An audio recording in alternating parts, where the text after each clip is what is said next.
Please join me in welcoming Attorney General Schneiderman.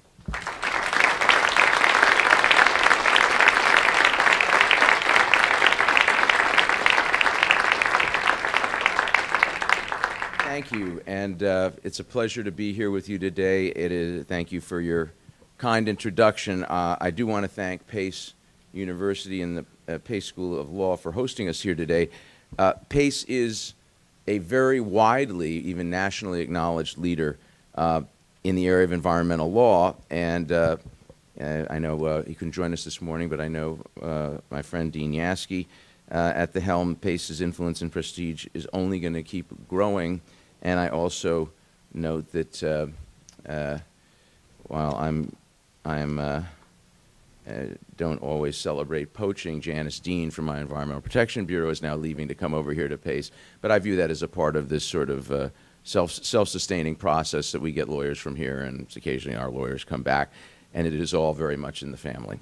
I'm also very grateful to the National Resources Defense Council, the League of Conservation Voters, We Act, and Earth Justice, all leaders in our environmental advocacy in our state, for partnering with Pace on this important event, and for, frankly, their years of support on many, many ventures that I've been involved with, many, many challenges that we've faced. I thank you for your continued support, and I can thank you for being here today.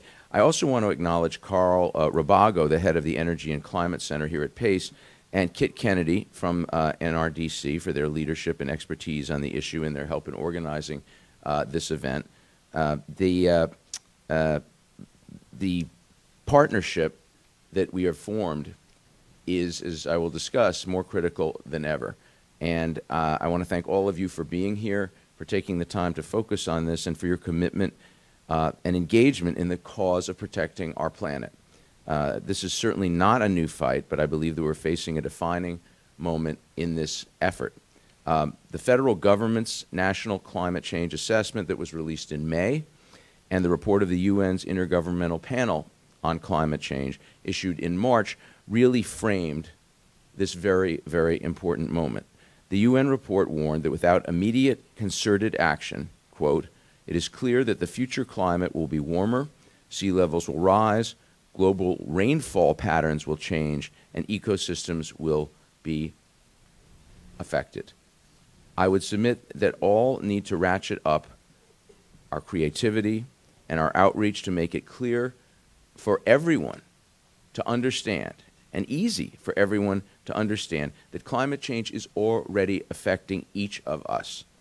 And it's affecting our communities, it's affecting our friends and family, and that it will get worse very quickly if we do not mobilize to demand action, both from the government and from leaders in the private sector.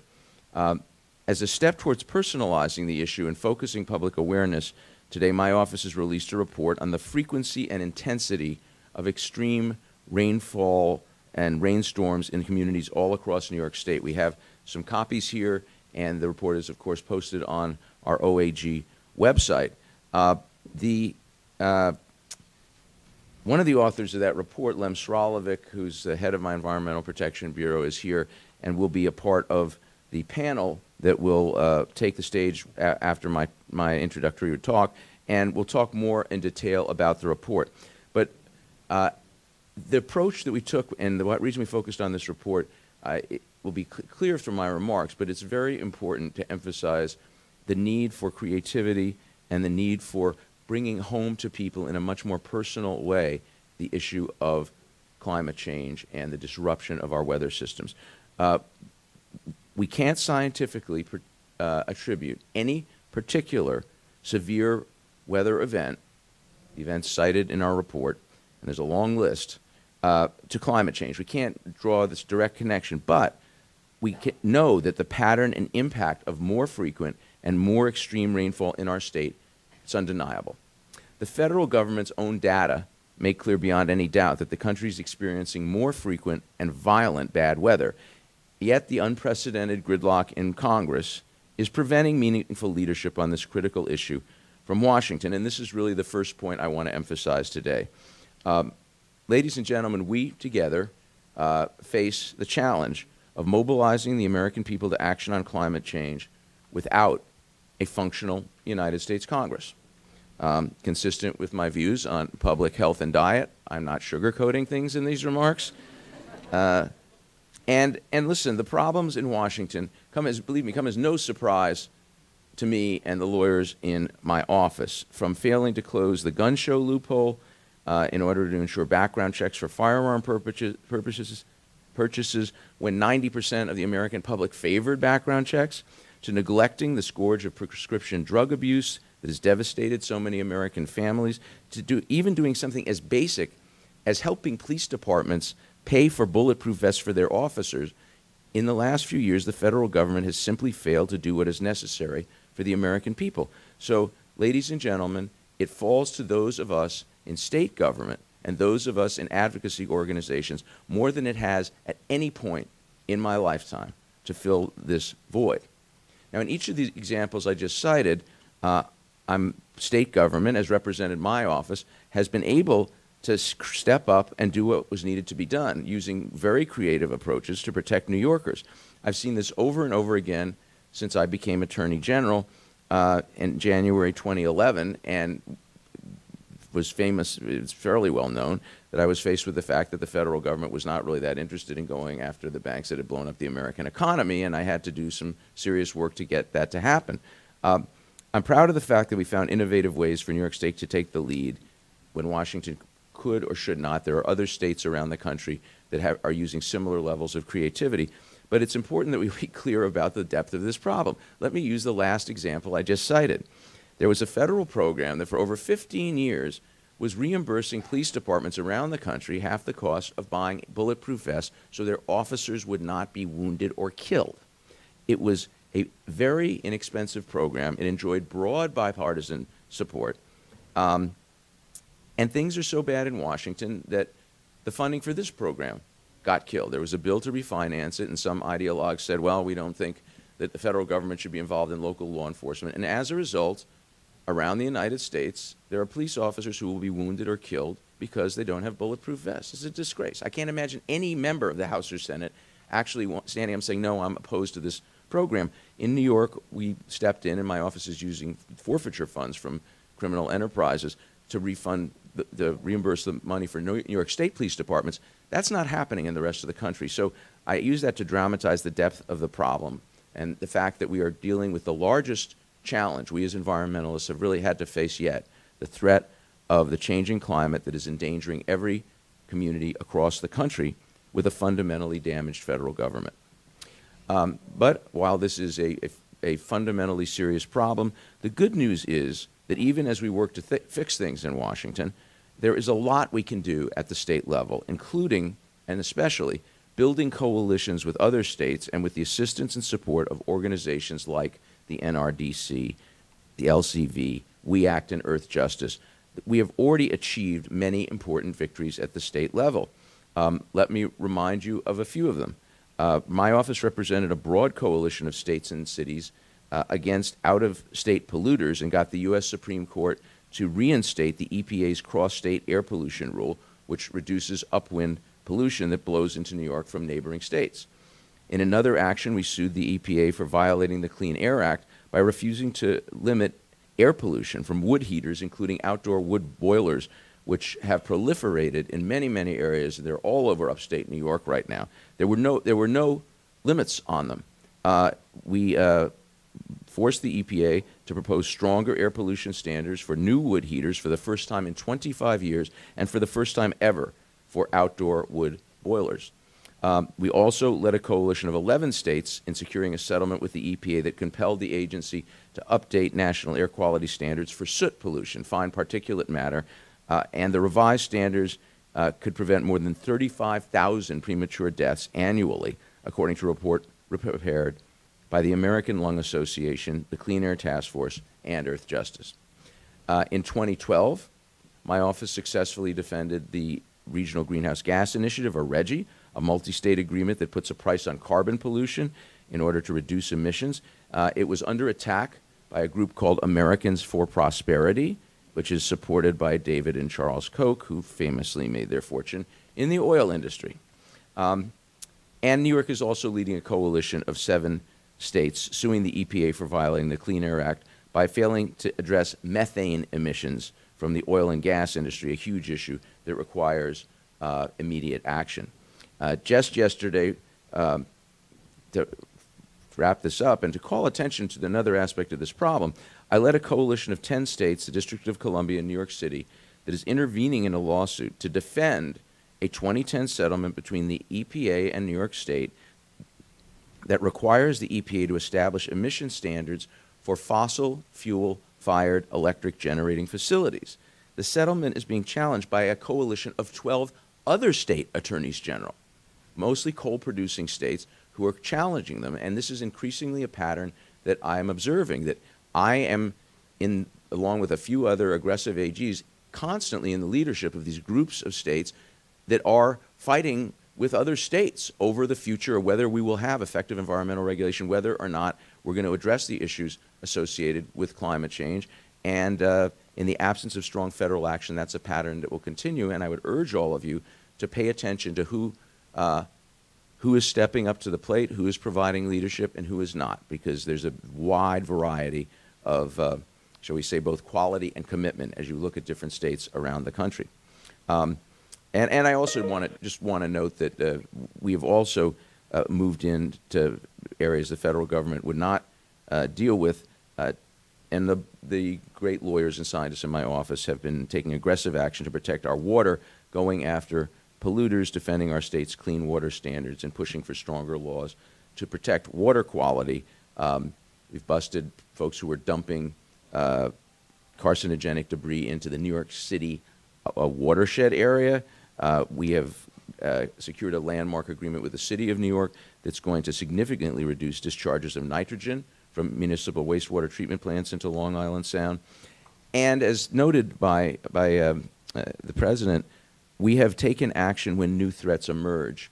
And it's very important that we understand that we have to take action at the state level, where in an earlier year we might have tried to petition Washington.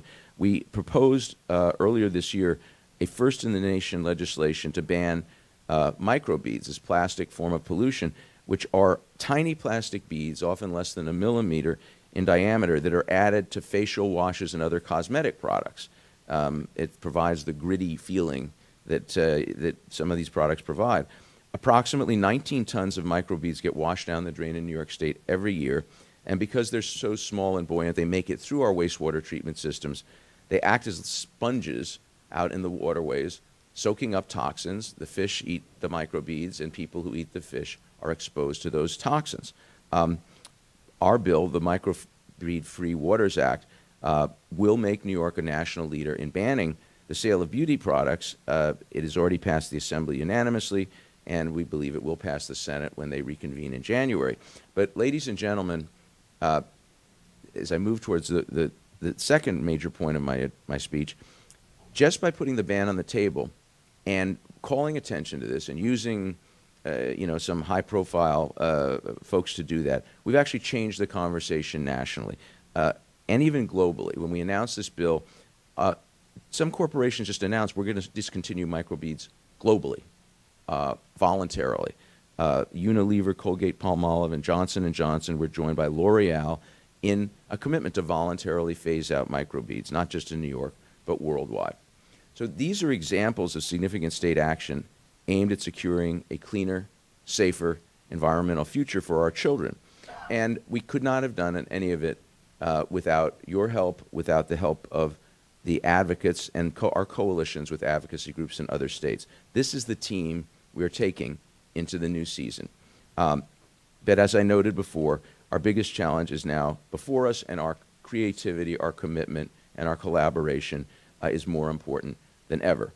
So let me speak a little bit about the two distinct things that we're trying to accomplish with this report, and that we have to try to accomplish to deal with the issue of climate change. I wrote an article a number of years ago about the two distinct aspects of political work: transactional politics and transformational politics. And transactional politics involves the day-to-day work of bringing lawsuits or making deals to pass legislation. Much of the work I've talked about so far this morning, our work on specific issues and getting specific standards set, was really transactional work. But transactional politics can only get you so far.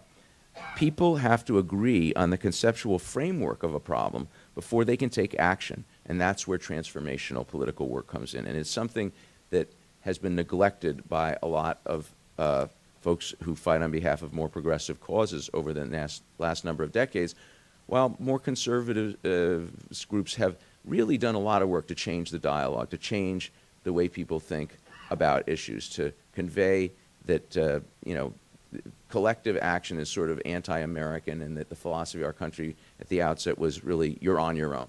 And you can notice this rhetoric of you're on your own versus we're in this together coming into the rhetoric of a lot of leaders of our party, including President Obama, because it is a basic conceptual difference. We have to change the way people think about climate change, and transformational political work is just about that. It involves opening people's minds to better possibilities, and most fundamentally, rooting out assumptions about politics and economics or human nature that prevent us from embracing policies that will make our lives better. It means changing the conversation, and in New York, we are uniquely equipped to do that. We are the nation's media center. We must lead by example with our initiatives, but we must also lead by our conversation-changing communications about climate change. This is not only about challenging those who refuse to acknowledge that climate change is real, though that is extremely important. The transformational work before us is really about shifting the way people think about our basic sense of the climate, the planet, and how we address collective challenges related to the environment. To most New Yorkers, climate change is an abstract, slow-moving problem. Gradual rising sea levels are very hard for people to relate to, and it is tough if you're a regular, stressed out, over-caffeinated New Yorker to see how you can do anything about this problem, even if you sort of acknowledge that you believe that it is true.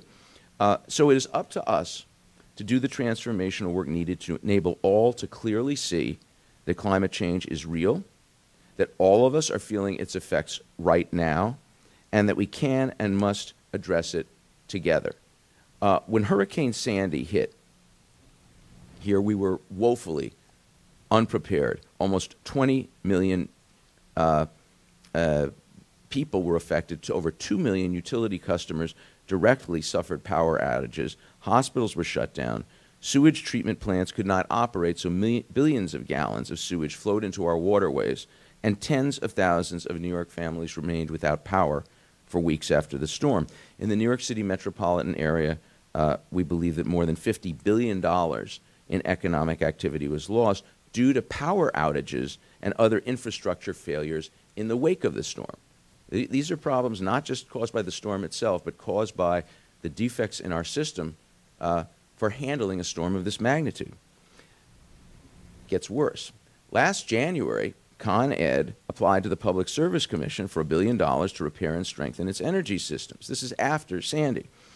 But it based its construction designs on old weather data, outdated data about what we could expect in terms of the extreme weather that we're facing. Con Ed's plan did not consider the impact of climate change, including stronger and more frequent storms, surges in sea levels, and heat waves. They were looking backwards when they should have been looking forward to protect their customers and their communities in a future of more extreme weather. So my office intervened, and along with other allies, we changed the conversation and focused attention on the real and increasing threat that climate change poses to our state's infrastructure. Following our intervention, the PSC required the utility to take more aggressive action to harden its system against the threat of severe coastal storms and rising sea levels, and to engage in an in-depth study of its systemic vulnerability to climate change. To its credit, Con Edison is now on board with this new approach to utility planning that takes the reality of climate change into account. That was a big step forward in preparing for the future, and we need to make sure that all utility providers in New York State are prepared to protect vital services from the severe weather that lies ahead. I've actually proposed legislation, which I hope we can work together to pass in the next legislative session, to require all providers of electric and gas services to do two things. First, conduct an assessment of the impact of climate change, as documented in our report and other reports, on their infrastructure, their operations, and service delivery. And second, to document how they intend to incorporate those findings into future operations, planning, design, and emergency preparedness. And I'm proposing that all utilities be required to update their climate impact assessments every 5 years. These assessments would be subject to public review and comment. Now, this should be a no-brainer in my view. It's a type of common sense measure the report we're releasing today recommends, and it should be required of every utility in the country. But, and this comes back to my second fundamental point, the transformational aspect of this work is that it requires utilities to affirm that climate change is real and severely affecting our communities today, and that they, as big established corporate entities, are recognizing that fact. That is the transformational part of this. It moves us past the stage of debating climate change to the stage of saying it's a reality and there are concrete steps we can take to deal with it. So, ladies and gentlemen, we need to step up these consciousness and conversation changing bits of transformational work to engage in multi-state, national, and international advocacy to focus public attention on the more powerful and frequent rainstorms, floods, and other environmental challenges that are here now. I have to say, on a positive note, that there is some evidence that the work we've been doing on this, and a lot of you have devoted a lot of hours, days, weeks, and months to transforming the way people think about climate change, but there is evidence that we are succeeding. A recent op-ed article in the New York Times by author Robert J. Lifton, a New Yorker who, by the way, refers to himself as a, quote, historically minded psychiatrist. I'm not sure what that is, but that's how he self-identifies. And it was titled The Climate Swerve. In it, he wrote that he believes Americans may be undergoing a psychological shift, a climate swerve, as he puts it, and that a sense that we are being threatened by our climate is seeping into the consciousness. That swerve, he wrote, could provide, and I quote, the psychological substrate for action on behalf of our vulnerable habitat and the human future. That is psychiatrist language for transformational work that gets people to see an issue differently. But that's the point. The most interesting thing, if you want to step back and take a look at politics in the long term, is that the important issues are all about transformations in consciousness. The important issues are all about getting people to see things differently. The civil rights movement did not succeed when LBJ signed the Civil Rights Act. It succeeded when white people and black people looked at each other and said, you know, we're basically the same.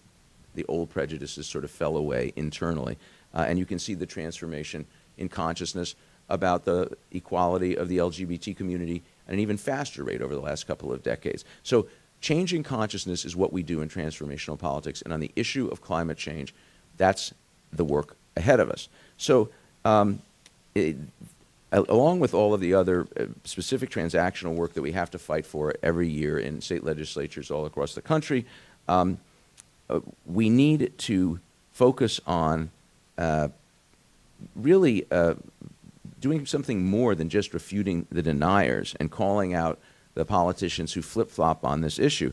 It is not a matter of dispute in the scientific community that climate change is real and that it is caused largely by human activity, and there is no doubt that it causes and poses a clear and present threat to our health and welfare.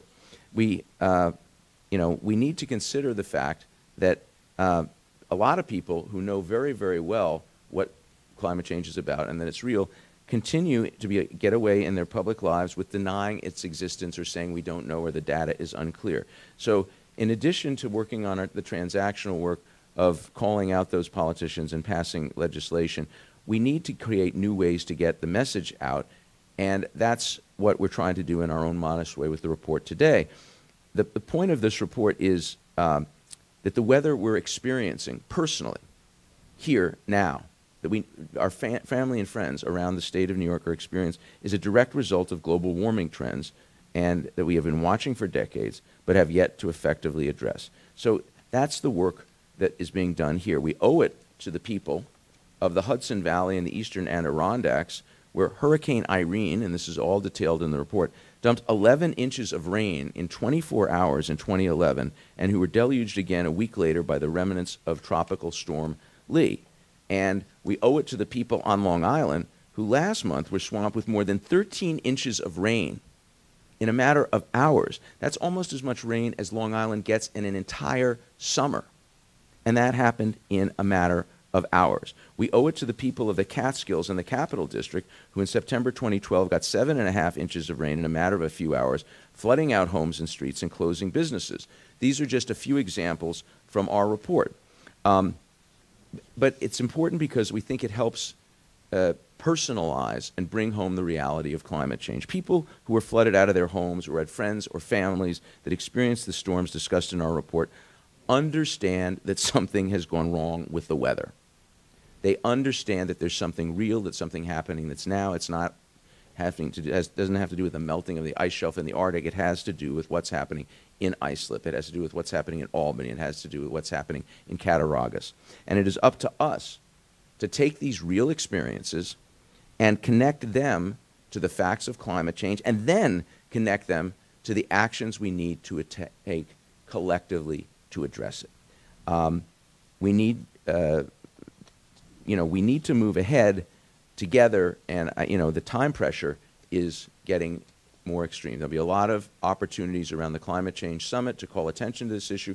There will be opportunities, and I hope that and some of my colleagues in government, from the Council and the Assembly, perhaps others are here. When we have these extreme weather events in New York, it's important for us to be there with the message, this is climate change. This is it. You New Yorkers, all of you personally, are seeing it in action. Join us as we try to take steps to correct it.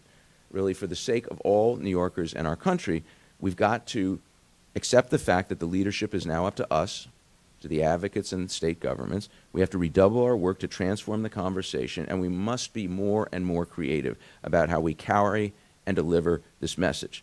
I believe the report we're releasing today, connecting events that New Yorkers still remember well to the science that explains it, is a step in that direction. And, ladies and gentlemen, if this report results in some concrete changes to prepare better for extreme weather, that's good. But that's really just more transactional work. What we're trying to do today is to bring home the understanding that climate change is happening now in a personal way to millions of New Yorkers, so that they then can join the fight that you are all waging, join the fight to connect up the changes in weather with the realities of climate change, and join the fight to take the actions we know we must take to deal with this incredible threat. Working together, working more and more creatively, we can and we will create a healthier and more environmentally sound world for ourselves and for future generations. And my office, the Office of the State Attorney General of the State of New York, will always be your partner in this essential work to open people's eyes and to move them to take action on this most fundamental threat of our time. Thank you very much.